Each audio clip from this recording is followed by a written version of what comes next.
In this video, I'm going to show you how to add signature in Wondershare PDFelement. Now, the first thing you have to do here on the left, you want to switch over to the comment tab, and from here up top, as you can see in the middle, it's going to say signature. You want to click on it, and you want to click on create.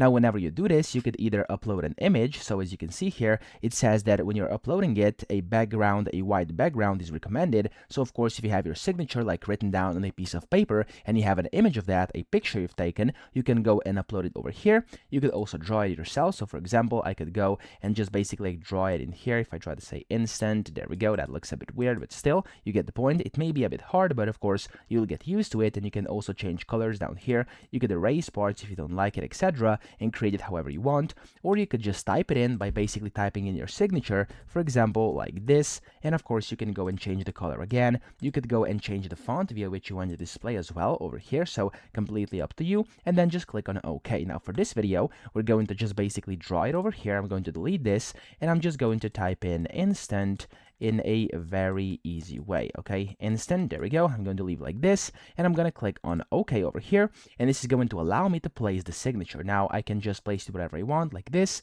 and then I can resize it. I could go ahead and rotate it. I can do whatever I want with it, and whenever I'm happy, I can just leave it like it is. So that's basically how to add signatures in Wondershare PDFelement. I hope this video helped you out. If it did, please subscribe to the channel and help me out as well.